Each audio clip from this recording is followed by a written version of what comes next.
CGT relief measures की excitement पे market में इस महीने भी बुल रन देखा गया है और वी हैव सीन के market has started making new high since April 2008 not only in terms of market capitalization but also in terms of volumes which are indicating के मार्केट में इन्वेस्टर इंटरेस्ट और नए investors का interest काफ़ी बड़ा है और ब्रॉड बेस्ड एक पार्टिसिपेशन हुई है। इस दौरान ऑल्दो एसआरओ की डेट गुजर चुकी है और एसआरओ नहीं आया है but since investors do not seem to be nervous about it और जिसकी मेजर रीज़न आई थिंक के रेगुलर अपडेट्स हमें मार्केट से विजिबल अपडेट्स हैं from the market and from the regulator as well कि इस एसआरओ को इवेंचुअली इंट्रोड्यूस करने के लिए काफ़ी एफर्ट्स की जा रही हैं, सिंसियर एफर्ट्स, सीरियस एफर्ट्स की जा रही हैं और अल्टीमेटली इन्वेस्टर्स एक्सपेक्ट कि ये चीज़ इंट्रोड्यूस हो जाएगी। सो इसी इन्वेस्टर्स की इसी एसआरओ के पीछे इसी एसआरओ की वजह से इन्वेस्टर्स काफ़ी इंटरेस्टेड है, मार्केट में एक एक्साइटमेंट है और इस क्वार्टर भी पाकिस्तान की जो परफॉर्मेंस है वो among the best performing markets रही है। Although an year to date basis अगर आप देखें तो मार्केट सिर्फ हैज़ रिजन बाय ओनली 11% जो कि कोई बहुत ज़्यादा नहीं है और मार्केट में स्टिल रूम है फॉर द फर्दर अपसाइड। अब सिंस 2008 मार्केट में डिफरेंट जिटर्स रहे हैं, डिफरेंट रीजंस रहे हैं, स्पेशली मैक्रो इकनॉमिक परफॉर्मेंस जो है वो एक की इंडिकेटर रहा है जो मार्केट की परफॉर्मेंस को अफेक्ट करता रहा है। बट इस पीरियड में डिस्कनेक्ट जो नज़र आया है वो वी थिंक कि एक तो ये एसआरओ ने जो ऑलरेडी मार्केट के वाइब्रेंट फैक्टर्स हैं that we have been highlighting earlier कि मार्केट में कॉर्पोरेट अर्निंग्स ग्रोथ स्ट्रॉन्ग है, डिविडेंड यील्ड स्ट्रॉन्ग है और मार्केट जिन वैल्यूएशंस पे ट्रेड हो रही है that is less than 6.5 times after this 21% increase on quarter basis, about 21%। Market की वैल्यूएशंस कोई बहुत ज़्यादा डिमांडिंग नहीं है और मार्केट रिलेटिवली स्टिल चीप है।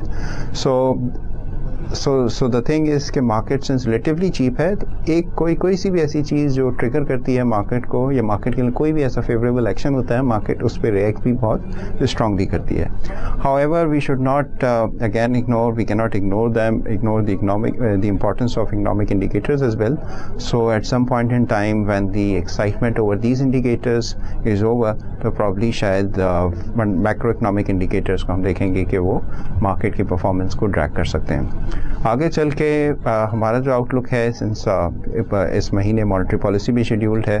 और इसके अलावा कॉर्पोरेट रिजल्ट्स भी शेड्यूल्ड हैं तो मार्केट में वोलेटिलिटी बिल्कुल रह सकती है बट मार्केट में कंटिन्यूड इंटरेस्ट रहेगा और एसआरओ इफ़ इंट्रोड्यूस और जो मेजर्स अनाउंस किए हैं अगर वो उस तरह इंप्लीमेंट होते हैं तो मार्केट में एक अच्छा इंटरेस्ट रह सकता है। But however going forward macro economic indicators का drag because balance of payment और फॉरेन एक्सचेंज रिजर्व्स इनमें एक सिग्निफिकेंट डिटोरिएशन आगे चल के नज़र आ सकती है जो कि फिर मार्केट की परफॉर्मेंस का अफेक्ट कर सकते हैं।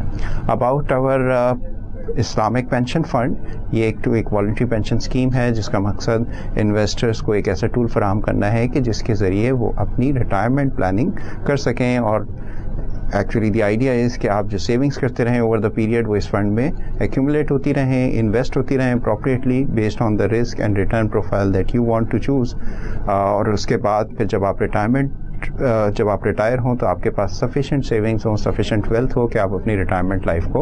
अपने स्टाइल से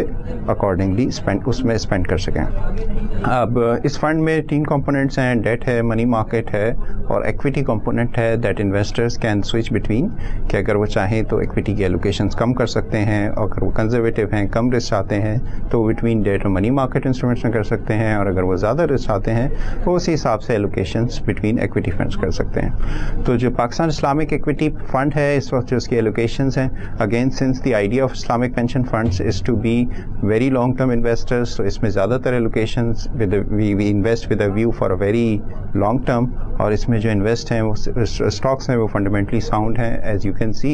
इन फ्रंट ऑफ यू और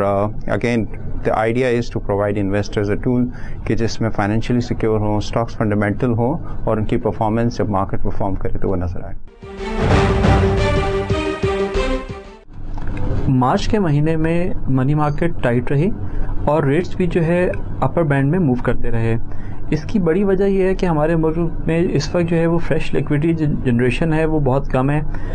फॉरेन फ्लोज जो हैं वो ना होने के बराबर हैं। इस वजह से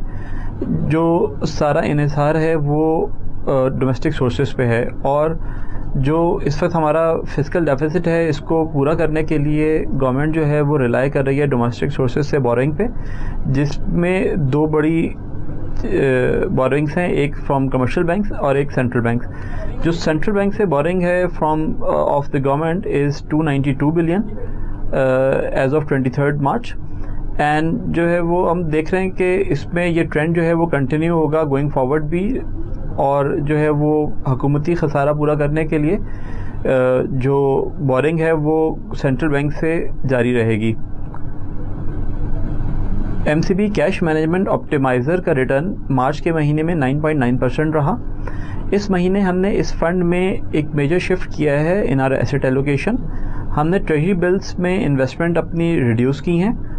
बाय ऑलमोस्ट 18%, और हमने ये फंड्स जो हैं वो चैनलाइज किए हैं towards term deposits and daily product bank deposits. Because of quarter and हमें अच्छे रेट्स मिल रहे थे इन बैंक डिपॉजिट्स एंड TDRs, तो हमने वो ट्रेजरी बिल्स से अपनी इन्वेस्टमेंट्स कम करके इस तरफ चैनलाइज किए हैं। इसकी वजह से गोइंग फॉरवर्ड इस अपकमिंग मंथ का जो रिटर्न होगा अप्रैल का, वो होपफुली डबल डिजिट्स में होगा।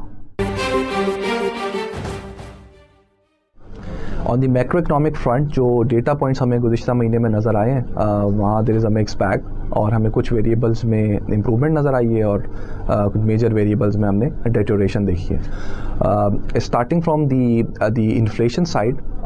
तो CPI इन्फ्लेशन का जो नंबर रिलीज़ हुआ है अभी मार्च 2012 का, उसमें हमने थोड़ी इम्प्रूवमेंट देखी है as compared to the previous month, और जो year on year CPI inflation का नंबर कोई 10.8% के करीब आया, which is lower than 11% in February 2012। So वहाँ हमने थोड़ी इम्प्रूवमेंट देखी है, और इस बिना पर जो ओवरऑल अभी ईयर टू डेट एवरेज है वो भी कोई 10.8% के करीब की बन रही है, quite lower than the current discount rate. But other than the inflation, talk about the external account side, वहाँ जो कंसर्न्स जो इमर्ज हुए हैं गुज़िश्ता कई महीनों से वो प्रिवेल कर रहे हैं, और करंट अकाउंट का डेफिसिट फरवरी के महीने में भी कोई $260 मिलियन का आया है, और जो ईयर टू डेट अभी इस वक्त पोजीशन है करंट अकाउंट की, वो कोई डेफिसिट की about $3 billion, so which is quite high compared to the previous year as well. Other than current account deficit, जो एक दूसरा major concern है on the balance of payment side, वो financial account की weak performance है, जहाँ पे हमने जो अभी तक जो year to date number है 8 months का, वो कोई $109 मिलियन का है, which is quite low as compared to $1.5 billion the same period of last year. So current account deficit plus lower financial flows का ओवरऑल इम्पैक्ट हमें बैलेंस ऑफ पेमेंट में नज़र आया है, जो काफ़ी वीकन हुई है इन दिस पीरियड, और वो फिर FX रिजर्व की डिप्लीशन में और करेंसी डेप्रिसिएशन की फॉर्म में भी हमें उसका इफेक्ट नज़र आया है। करंट अकाउंट और एक्सटर्नल अकाउंट के अलावा जो मसले हमारे हैं on the real economy and on the fiscal side, वो फर्दर एग्रीवेट हुए हैं in this period. Government boring from state bank जो हम हाईलाइट करते रहे हैं गुज़िश्ता कई महीनों से, कि ओवरऑल जो इस वक्त फिस्कल फंडिंग हो रही है वो ज़्यादातर डोमेस्टिक सोर्सेज से ही हो रही है, और इसमें एक बड़ा portion government boring from state bank है। इसका लास्ट नंबर जो रिलीज़ हुआ है वो ईयर टू डेट में कोई 290 बिलियन रुपीज़ की कोई जो उसका नंबर पहुंच गया है, which is very high. Other than that भी जो कमर्शियल बैंकों से जो फंडिंग हो रही है उसमें भी OMO जो इंजेक्शन हो रहा है उसका भी एक बड़ा उसमें रोल है। रियल इकोनॉमी की साइड पे अगर हम देखें तो एनर्जी क्राइसिस के जो प्रॉब्लम्स हैं ऑन द मैन्युफैक्चरिंग सेक्टर वो काफ़ी विजिबल नज़र आ रहे हैं, और LSM का जो नंबर अभी तक 7 months of this fiscal year जो रिलीज़ हुआ है वो एक मीगर नंबर है 1.3%। सो दिस हाईलाइट्स जो कंसर्न्स हमारे मैन्युफैक्चरिंग साइड से इमर्ज हो रहे हैं on the overall economic growth of the country. So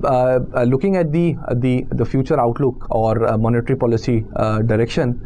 we feel, although जैसा कि आप चार्ट में भी देख सकते हैं कि जो इन्फ्लेशन का इस वक्त जो ट्रेंड है वो डिस्काउंट रेट से तो लो है,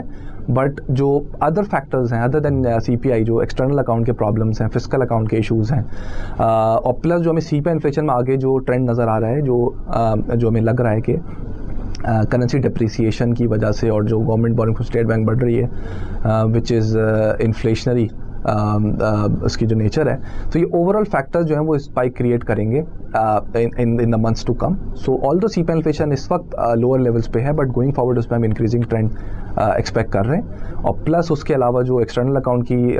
वॉलेटिलिटी है और जो फिस्कल साइड पे जो बोरिंग के कंसर्न्स हैं और फिस्कल डेफिसिट के मसाइल हैं, इस बिना पर हम ये फील करते हैं कि स्टेट बैंक कॉशियस स्टांस को रखेगा और जो डिस्काउंट रेट है वो 12% पे मेंटेन करेगा अपकमिंग मॉनेटरी पॉलिसी में।